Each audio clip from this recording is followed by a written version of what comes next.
In the recent Mood of Nation polls, Narendra Modi was voted as the best Prime Minister India has ever had by 45% respondents.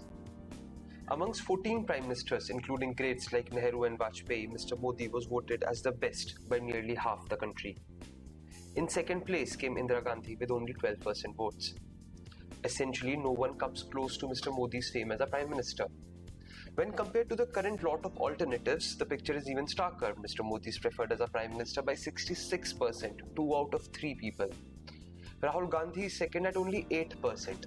Even Modi government is extremely popular, and this popularity has increased dramatically since start of the year. But in the last 6 months, there has hardly been any good news for the country or for Mr. Modi's government.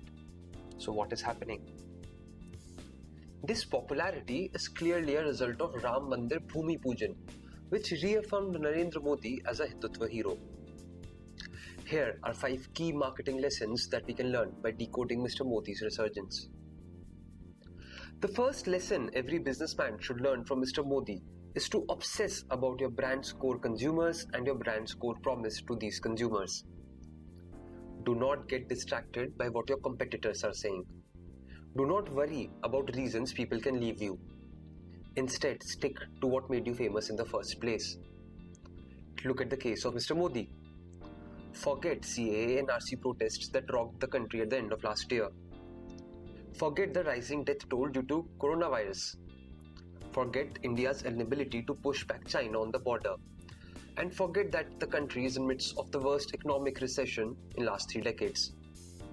After 8 months of such depressing news on all fronts, Mr. Modi still has incredible approval ratings. Only because he has delivered on his core promise of Hindutva. Mr. Modi has successfully turned the national narrative in his favor by focusing on his core. And he has delivered. The most coveted desire of his supporters, a Ram Mandir in Ayodhya, is now a reality. Invaluable lesson for any brand that is in trouble. Remember what made you famous in the first place and just go back to it when things get tough. Second lesson to learn from Mr. Modi is to build a well-branded campaign and not just an ad. No marketing activity should be a flash and pan. Instead, your brand should live and breathe and talk about its core promise or its purpose every day. Puja in Ayodhya was preceded by Ramayana telecast on national television. Because of Ramayana, which is now the most watched TV show in the world, popularity of Ram and Ram Mandir increased substantially amongst all Hindus. In days leading to Bhumi Puja, news was filled with details of the new Ram Mandir, the invitee list, the details of rituals, Mr. Modi's visit schedule, etc. etc. A puja of only few hours dominated the headlines for more than a week. All boundaries between state and religion went up in holy flames as Mr. Modi led the auspicious puja, not just as a chief guest or an audience, but a master of ceremonies, a Yajman. And BJP's milking of Ayodhya and Ram Mandir is expected to continue over next 2 years by the time a grand temple will be completed in time for UP elections. For last 30 years, BJP has captured political power through Hindutva, and Mr. Modi brings it alive every day in many ways. From popularizing yoga to supporting Hindus across the world or rebranding Kashi. Having a single core promise shouldn't make you boring. It should be a platform to build all your campaigns. Learn that from Mr. Modi. Third lesson to learn from Mr. Modi is to outshout the competition and be the most visible. Nothing substitutes eyeballs. Your brand's message must reach as many people as possible. Repeat your promise every day to your consumers and remind them why you play an important role in their lives. Just keep shouting. Never be out of news cycle as a politician. Never switch off media as a brand. Mr. Modi creates massive reach in many ways. First is through his use of government PR machinery, through forums like Mann Ki Baat, photos on government welfare schemes. Then Mr. Modi's post as a Prime Minister gets him a lot of free media coverage. Also, Mr. Modi is a social media guru, followed by millions on Twitter. He also commands an army of BJP and RSS on-ground volunteers, again numbering millions.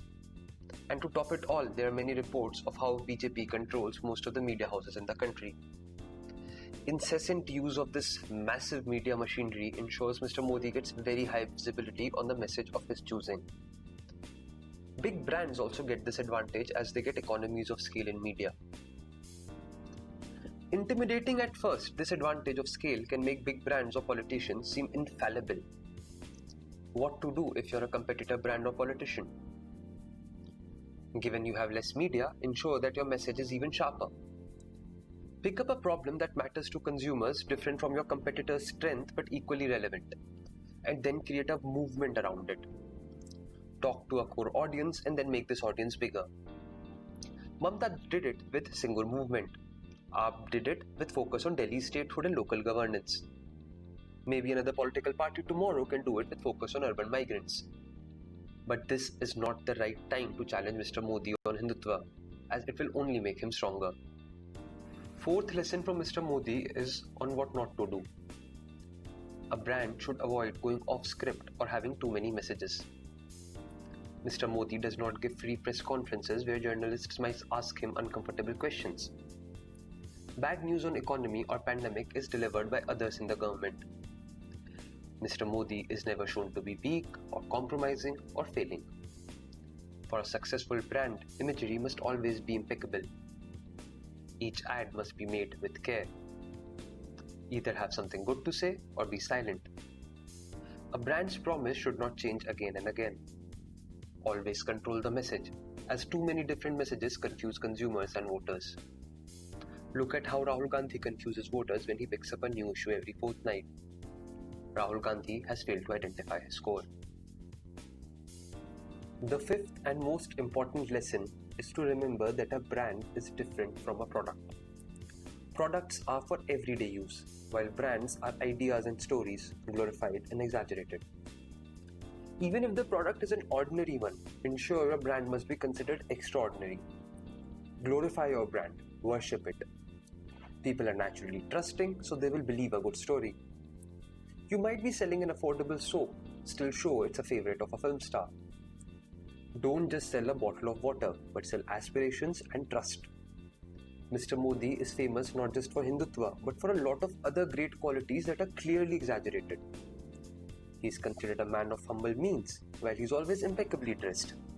He is considered a man of high moral authority, but his party BJP has its fair share of criminals and cronies and openly trades MLAs for crores. He is considered pro-business, although small businesses have been dealt a killer blow with demonetization and GST. He is considered a reformist, pro-poor, anti-corrupt, and everything else his supporters want him to be, while on most fronts that matter, his government is no better than his predecessors. But Mr. Modi delivers on the core promise of Hindutva. So his supporters trust Mr. Modi on everything else as well. And then these core supporters vociferously defend Mr. Modi's record on every other front, even if they have no clue what they're talking about. This is basic human nature, rationalization. Happens all the time with big brands in FMCG. The most famous brand gets the highest score on all attributes. For example, the most famous brand of biscuit, Parle G, will be the most trusted, the most delicious, the most natural, the most healthy brand of biscuit as well. Mr. Modi is a prolific orator and a hard-working administrator. But his fame far exceeds his performance. One of the biggest reasons people still prefer him as a Prime Minister is there is no better alternative, which is hard to believe in a country of 1.3 billion. The real reason he has such high ratings is that there is no brand more popular than Mr. Modi. Mr. Modi's is a classic case of iconic branding of a product that is just better than average. Which is why we can learn so much about marketing from him. Recapping my big 5 takeaways: stick to your core promise even in tough times. Make a campaign, not an ad. Always be salient, keep shouting. Avoid different messages, do not confuse. Products are ordinary, brands are extraordinary. Let me know what you think are other marketing lessons we can learn from Mr. Modi. Thank you.